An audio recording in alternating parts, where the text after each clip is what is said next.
The words dropped like a slap. Chuck Norris? He's old.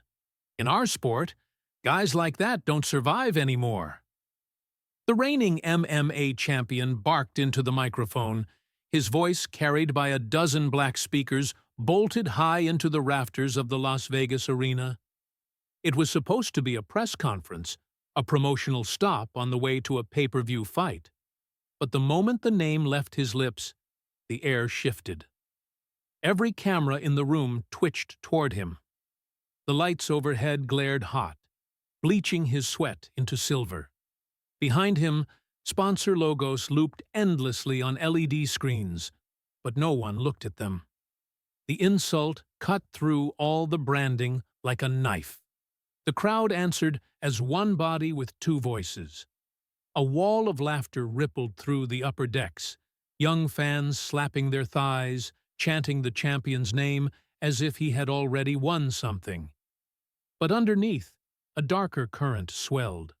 Boos, whistles, low groans from older fans who had lived through another era. The sounds collided mid-air and tangled into chaos, a storm in the rafters. Journalists at the long table shifted in their seats. Some smiled tightly, already writing headlines in their minds. Others frowned, knowing the weight of what had just been thrown into the room. A moderator leaned forward, hand hovering over the microphone like he might cut things off. But his eyes said otherwise. He knew this was fire, and fire sells. The champion smirked. He had felt the pulse of the crowd split and mistook it for control. He tugged at the hem of his t-shirt, let it cling to the shape of his chest, and leaned against the podium as if the stage belonged to him. "This isn't the '80s, he continued, jabbing a finger into the air. "This isn't VHS tapes and movie kicks. This is the cage, the real world. Here, the young and hungry eat. Legends? They're bedtime stories your parents tell when they've run out of real heroes." He gestured to his coach, who held up a pair of focus mitts. The champion slipped into them without missing a beat. Pop, pop, pop. His fists cracked against the pads, leather snapping loud in the microphones. The crowd roared, surging to its feet. Phones lifted, recording every punch. The rhythm of the strikes was sharp and exact, the sound of youth and speed. And then the camera feeds shifted. Front row. Center. A man sat in a plain denim jacket, boots planted, hands resting light on his knees. His hair was grayer than the reruns, his face cut deep with lines no stunt coordinator could choreograph. He didn't move. He didn't smile. He didn't scowl. He simply existed, still, quiet, rooted. Chuck Norris. The Jumbotron magnified him 40 feet high, and the noise of the arena warped instantly. The laughs thinned out, awkward and brittle. The boos slowed into something heavier, more deliberate. The chants for the champion lost rhythm. People stopped mid-cheer, staring at the screen, at the figure who had not asked for attention but received all of it anyway. The champion saw it too. His smirk widened, though his eyes darted quicker than before. He pointed into the crowd, jabbing 2 fingers down toward the first row. "There he is," he shouted, voice cracking through the system. "The beard's tougher than the punch, right? Come on, don't get quiet on me now." He spread his arms wide. "Respect the movies if you want, but the movies don't respect you back. This is reality." The crowd responded unevenly. Some roared with him, grateful for the cue. Others booed harder, pushing against the wave. Up in the bleachers, a fan in a vintage martial arts t-shirt stood, cupping his hands around his mouth. "Show some respect." The words barely reached the stage, but lit sparks in the silence that followed. A reporter seized the moment, her voice rising over the clamor. "Chuck, will you respond?" Her cameraman zoomed in, and the red light burned. The lens fixed on the man in denim, waiting, Phones across the arena swung toward him, screens glowing in anticipation. Even the champion, breathing heavier from his pad work, paused to watch. Chuck didn't reach for a microphone. He didn't rise. His eyes lifted once, steady, acknowledging the weight of the moment without rushing to carry it. The silence grew. It wasn't empty. It was charged. The hum of the air conditioning sounded suddenly loud. A soda can cracked open in the upper rows, the hiss hanging in the air like static.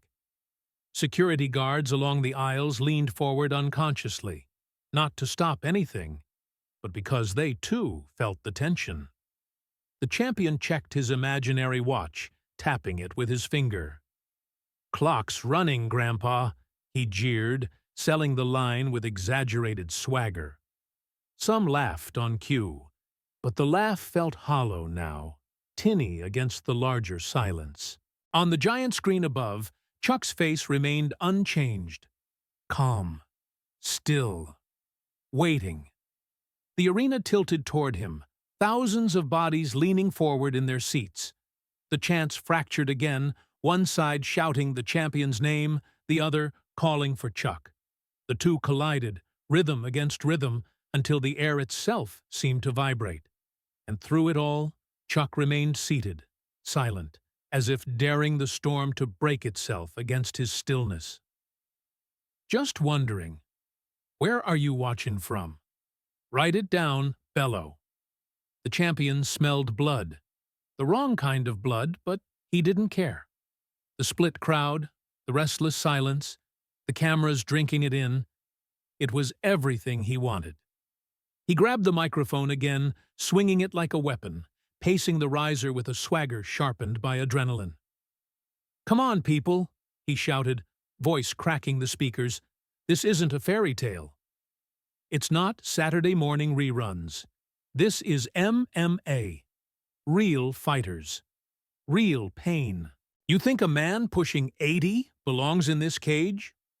He jabbed a finger at the octagon mock-up sitting in the middle of the stage, built for promotional photos.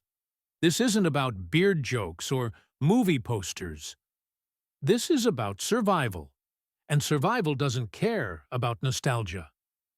Half the arena erupted, young fans, hungry for spectacle, clapping, stomping, screaming his name. But the other half booed harder, voices thick with something older, something heavier. The noise battled itself in the rafters. Phones tilted. Hashtags appeared in real time. Hashtag respect the legend. Hashtag time for reality. The champion grinned wider, mistaking division for dominance.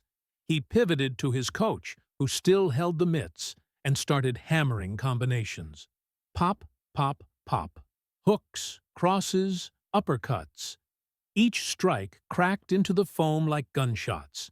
Sweat sprayed in arcs, catching the light like glass dust. He pivoted out, bouncing on his toes, throwing shadow kicks in the air for the crowd. "You see that?" he yelled. "That's speed. That's power. That's now."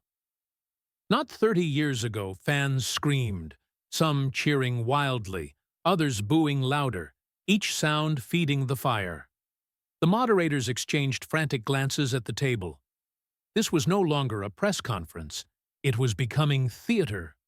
And the man in the first row, the one who hadn't moved, was the unspoken target at the center of it all. A journalist raised her voice, cutting through the din. "Chuck, will you answer that?" The room shifted again, like a tide turning. The cameras swung to him instantly, red lights blinking like sirens. On the jumbotron, his face filled the screen. Calm, impassive, hands resting on his knees. The champion froze mid-bounce, eyes cutting sideways to the giant projection. The smirk faltered for half a heartbeat before he turned it back on, grinning hard. "Yeah," he said into the mic, voice riding the edge of a laugh. "Let's hear it. Let's hear the legend. Maybe he'll give us a movie line. Come on, Chuck, don't be shy." One last quote before bedtime. The crowd groaned at that, boos rising sharper than before. Others still clapped, desperate to back their man. But the energy had shifted. Everyone was staring at Chuck, waiting. For a long, heavy moment, he didn't move. The silence pressed against the walls of the arena, a silence so taut it swallowed the sound of camera shutters, the creak of chairs, even the pounding bass of the PA system. Tens of thousands leaned forward at once, bodies bent in identical posture, as though pulled by a single wire. And then he stood, slowly, deliberately.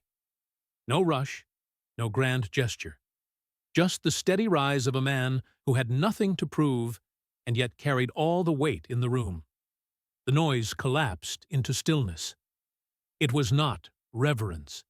It was anticipation, sharpened into fear.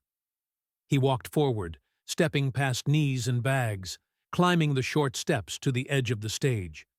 The lights found him instantly. The cameras followed, their operators scrambling for angles. On the jumbotron, his boots touched the platform, and the roar of the crowd choked into silence again. The champion stood his ground at the center, bouncing once on his toes, microphone clenched in his fist. He barked into it. "What's it gonna be, huh? You think you've still got it? You think you belong in my world? Prove it. Step in here." He slapped the canvas mock-up with his palm, the hollow sound carrying. "Let's see if you last 60 seconds. Chuck didn't reach for the offered mic. He didn't need amplification. His voice rolled low, steady, and the speakers caught it anyway. "Real strength," he said, eyes fixed on the champion, "isn't in years. It's in control." He paused, letting the words settle. "If you want to test that, you know where to find me." The crowd detonated. Some screamed, some whistled, some pounded the railings until the metal rattled. The noise was violent, unified only in its intensity. The moderators at the desk threw up their hands in helpless disbelief. "Ladies and gentlemen," one of them muttered into his mic, voice shaking, "I think we just witnessed history change course." The champion tried to laugh, but it came out thin. He pointed at Chuck, his voice forced louder to cover the crack. "Fine. You heard him. 1 minute. And then we'll see what's left of your bedtime stories." The audience surged to its feet, phones rising higher, chants splitting the air again, one half calling for the champion, the other roaring Chuck's name. The sound beat against the roof like fists, and in the middle of it all, Chuck simply stood there, calm as stone, while the man across from him grinned like he'd won something already, though in his eyes, for just a flash, was the glimmer of someone who had already lost more than he realized.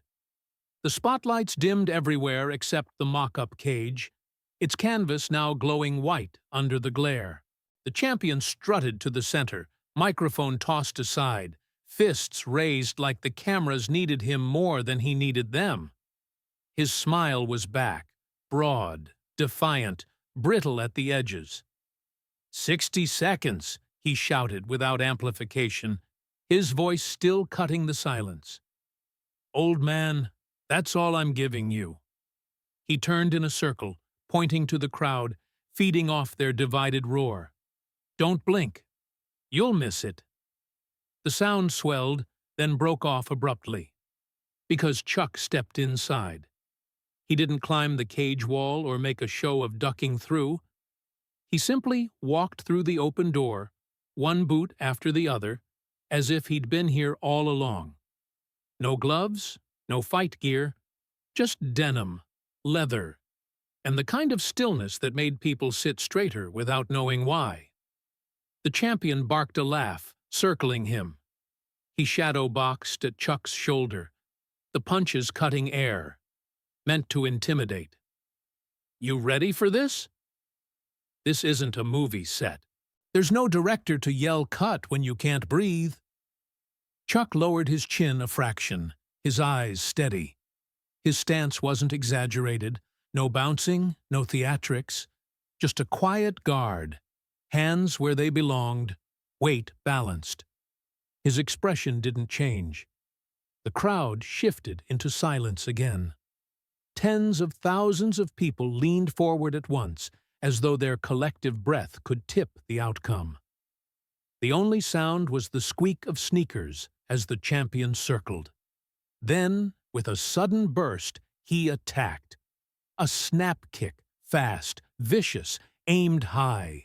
The kind of kick that wins fights, designed to shock. Chuck's movement was so small, it almost looked like a glitch in the air. He turned his hip, angled his forearm, and let the strike collapse against it. The sound was muted, like knuckles against heavy fabric.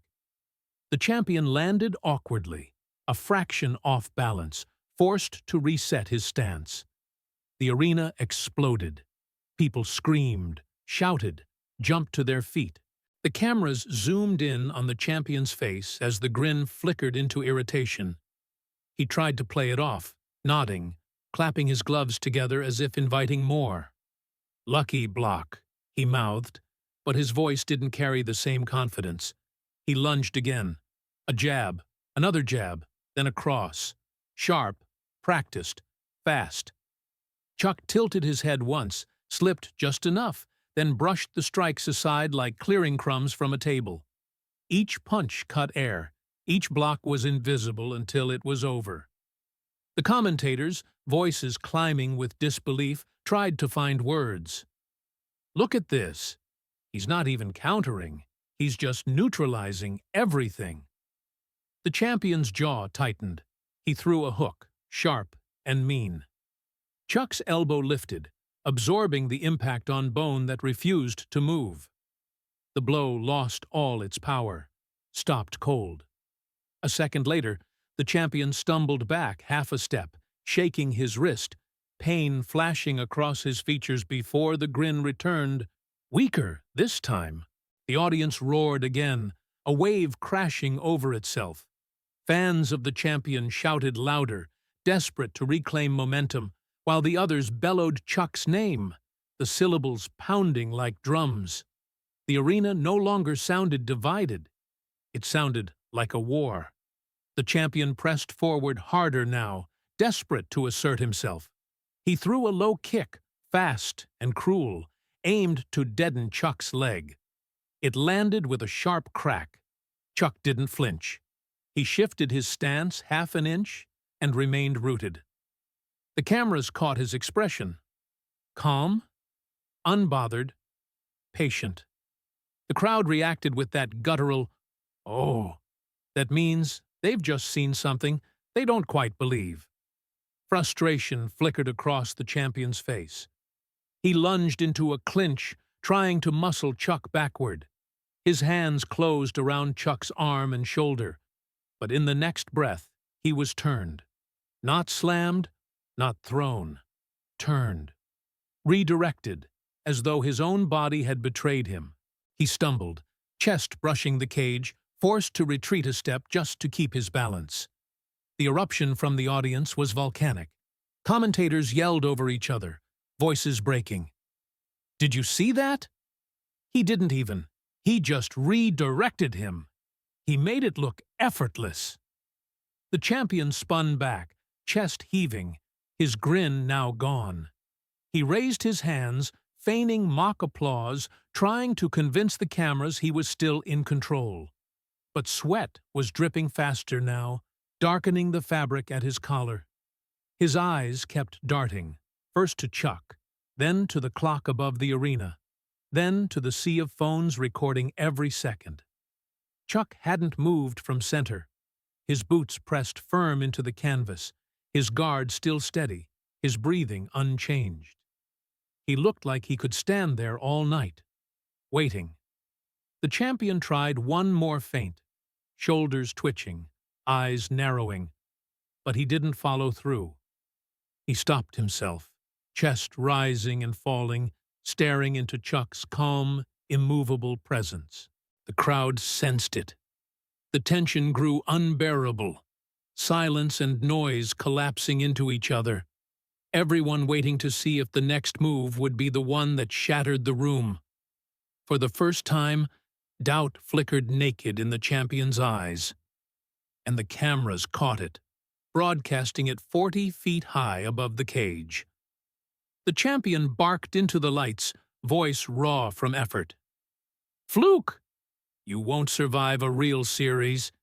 He lunged before the words were gone, fists snapping, legs cutting through the air in sharp arcs. Jab, cross, hook, low kick, knee.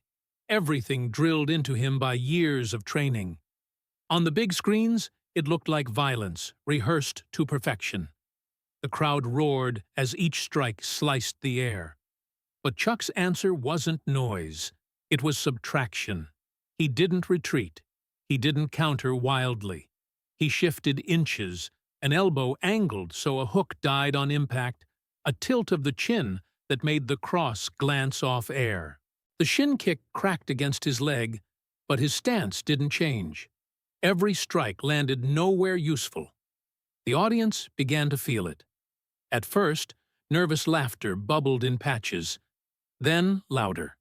Some fans cheered harder for the champion, desperate to drown it out. But it was no good. Too many people had noticed. He was working, sweating, throwing everything he had, and the older man hadn't broken a sweat. The champion pressed harder, furious. He spun into a kick, fast and brutal. Chuck barely moved. His forearm lifted like a gate. The strike thudded against it and died.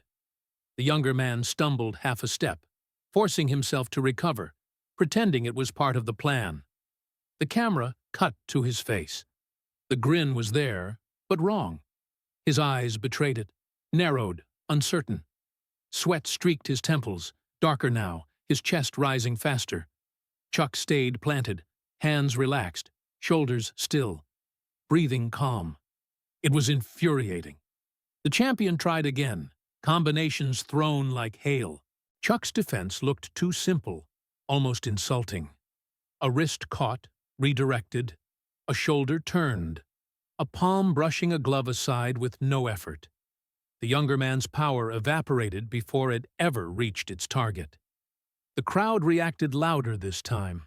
Some shouted the champion's name in anger, but others laughed openly now, clapping as though they were watching a trick show.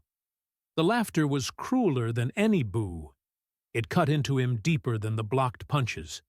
He roared, shoving forward into a clinch, trying to muscle Chuck against the fence. For a second it looked like dominance, until his own momentum betrayed him. A small shift, a subtle pull, and suddenly his chest was against the cage, balance gone. He pushed off, spinning fast, shouting at the cameras, "He's not even fighting!" The words cracked with desperation, but everyone had seen. He was fighting, harder than ever, and Chuck was controlling him without appearing to fight at all. The commentary booth went quiet. One voice finally broke the silence. "This isn't about power. This is control." The champion threw another kick, then a barrage of punches, each one harder, meaner, sloppier. His face red, mouth open, sweat flying. Chuck's body moved just enough each time, like water shifting around a stone. The stone never moved, and the crowd knew. The laughter grew. The cheers turned mocking. The storm of phones swayed like lanterns, capturing every humiliating second. The champion's mouth twisted. He shouted something no one could hear, swinging wide, reckless. Chuck stepped a half-step forward, not back. That was all. The arena froze. The laughter died. The chants cut off. Tens of thousands stood motionless, sensing the change. The younger man's shoulders heaved, gloves raised out of duty, eyes darting like an animal cornered. And opposite him, Chuck, calm, breathing slow, waiting, looked like a wall no storm could move. The champion's body betrayed him first. His chest rose and fell too quickly. his shoulders twitching with every gulp of air. The pace of his strikes, the endless flurries, had emptied him faster than he had ever imagined. Under the white-hot lights, his skin gleamed with sweat, droplets running down his neck and soaking the waistband of his shorts. He tried to mask it with noise. He slammed his gloves together and spat through his mouthguard, his voice cracking against the rafters. "Come on, old man! Hit me! Show them you're not a ghost!" It echoed back strangely. No chant picked it up. No roar followed. The words hung heavy and awkward, because the arena had gone silent. Tens of thousands of people, fans who had screamed, booed, laughed all night, now held their breath. Phones stayed aloft like tiny lanterns, but even the people filming didn't speak. The silence wasn't polite. It was electric, suffocating, the kind that makes your heartbeat sound too loud in your own ears. Chuck took a step forward. Just one. Nothing flashy. Nothing fast. His boots made a dull sound against the canvas, barely audible over the hush, yet somehow everyone heard it. That single step bent the atmosphere. The crowd swayed as if pushed by a tide. He didn't raise his fists high, didn't perform. His guard was loose, his expression unchanged, serene, almost detached. But that calmness felt heavier than any punch thrown so far.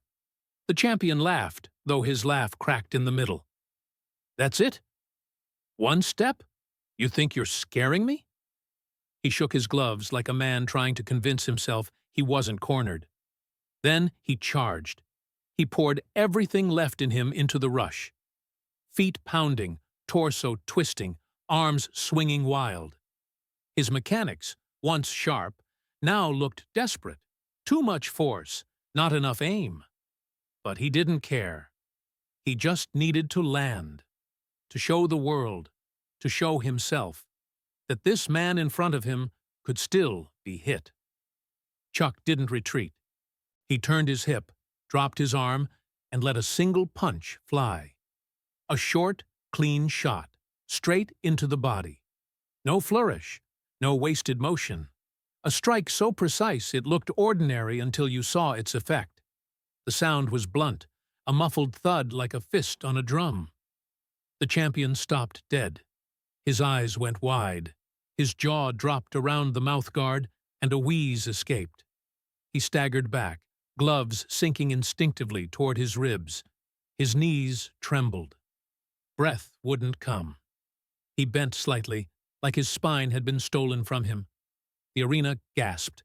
Tens of thousands of people, all at once, inhaled sharply. For a heartbeat, there was no other noise. And then it broke. An eruption of disbelief. Shouts, screams, whistles, applause. The building shook with it, a roar so loud it rattled the steel beams overhead. The Jumbotron replayed the strike, slow motion stretching it out. Chuck's compact movement, the way the glove buried into the younger man's core, the collapse in his chest. Replay after replay, each one drawing louder reactions from the crowd. The champion stumbled sideways, one hand clutching his midsection, the other dangling useless. His eyes darted wildly, searching for air, searching for control. He tried to raise a glove, tried to grin, but it twisted into a grimace. He opened his mouth to speak, but only a rasp came out. Across from him, Chuck hadn't moved since the punch. His arm dropped back naturally, his stance relaxed, his breathing unchanged. He looked at the younger man with the same calm as before. Unchanged, unshaken. That contrast burned itself into the crowd's mind. One fighter bent and gasping, undone by his own bravado. The other standing steady, the picture of composure. The story had turned, and everyone knew it. The chants that followed weren't divided anymore. They rolled into one sound, the sound of recognition. The audience was no longer watching a spectacle. They were witnessing a lesson, delivered in a single strike. And the champion knew it too. His eyes, still wide, carried something beyond pain now. They carried disbelief, followed quickly by the first taste of fear. The champion was still on his feet, but it no longer mattered. His gloves hung lower with every passing second, one pressed to his ribs as if trying to cage the pain, the other dangling useless. His skin gleamed with sweat, eyes darting like trapped animals searching for an exit. He had come into the cage roaring about minutes and strength, but now every breath was borrowed, shallow, ragged. He tried to summon defiance. He tried to raise his chin, to smirk, to shout. But his body betrayed him. The mask of bravado was gone, and in its place was only fatigue, shock, and something he had never expected to feel in front of thousands of people: doubt. The arena had fallen to an eerie half-silence. Not quiet, not loud, just a vibrating tension, a murmur that spread like static. Tens of thousands of fans looked on, the glow of their phones floating above them like stars, every lens fixed on the man who had spent the night taunting a legend. Even the commentators were silent, headsets pressed against their ears as though words might break the moment. Chuck took a step forward. It wasn't quick, and it wasn't showy, but the noise of that step carried to every seat in the house. The crowd leaned forward as one, as if pulled by a wire. The champion flinched at the sound, his gloves twitching upward, his body bracing for a storm that wasn't coming. "Come on!" the champion croaked, voice raw, almost breaking. "Fight me! Show them you're not done!" He tried to spit the words with venom, but they cracked in the air, landing not as a challenge, but as a plea. Chuck's expression didn't change. His eyes held steady, calm as stone. He didn't raise his fists higher. He didn't chase. He let the silence swell until it filled the entire building. And then, in a voice that was low but amplified by every microphone, he spoke. "You called me old," he said, "but strength isn't in youth. It's in discipline. And in respect." The words landed heavier than any punch. The arena detonated. The crowd erupted into a frenzy, people on their feet, clapping, stomping, screaming, chanting his name in unison. It wasn't divided anymore, not boos versus cheers, not youth versus nostalgia. It was a single thunderous release, tens of thousands of people recognizing that the lesson had been delivered. The champion lowered his gloves, slowly, like a puppet with its strings cut. His head bowed, sweat dripping from his chin. He didn't collapse, but he didn't need to. He had lost in a way that would echo longer than a knockout. His pride, his performance, his image, crushed by a single sentence and a single strike. Chuck stood in front of him for a moment longer, his breathing steady, his posture unshaken. He didn't celebrate. He didn't wave. He didn't raise a hand to claim victory. There was nothing left to prove. Then he turned his back. That single gesture, turning away from the man who had taunted him, mocked him, tried to humiliate him, hit harder than any punch. The crowd exploded again, even louder this time, not because they had seen a winner, but because they had seen a man who had no need to call himself one. The ovation became deafening. Railings shook as people pounded them in rhythm. Flags waved. Fans screamed until their voices cracked. Children sat on shoulders chanting his name with the same passion as their parents. Strangers hugged each other, entire rows moving like one body. The champion, still in the center of the cage, looked small. His trainers rushed in, hands on his shoulders, whispering to him, shielding him from cameras. But it was too late. The world had already seen. His loss wasn't physical. It was etched into silence, into laughter turned against him, into the roar that had chosen Chuck's composure over his bravado. The giant screens replayed the moment again and again. The single, compact body strike, the way the champion had staggered, the stillness on Chuck's face, the words that followed. Clips went live before Chuck even reached the tunnel. Hashtags spreading across social media like wildfire. Discipline and respect. Lesson of the night. Norris still has it. In the commentary booth, one of the analysts finally found his voice, his tone hushed but reverent. "That wasn't a fight," he said. "That was a masterclass."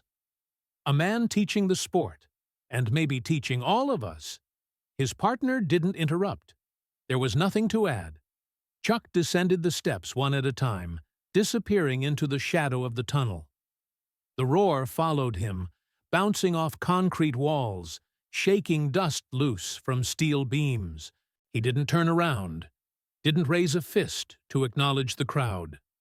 His walk was steady, deliberate, as though this moment was just another step in a lifetime of them. Behind him, the champion finally sank to one knee. Not from a strike, but from the weight of the night. His eyes, glassy and hollow, stared down at the canvas. Trainers circled him, shielding him, but the cameras caught enough. The bowed head, the broken posture, the unmistakable image of a man humbled. And still, the noise continued.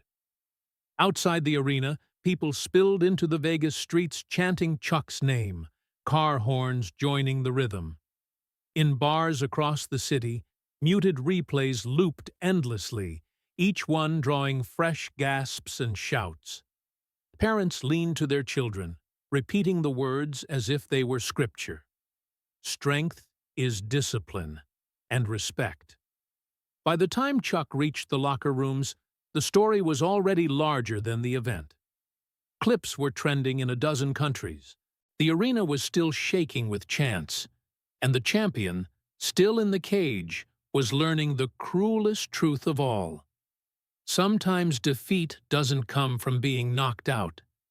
It comes from being left standing while the world walks away with someone else. Chuck never looked back. He didn't need to. The silence he had carried into the cage and the lesson he had left behind were louder than anything that would ever be said about that night.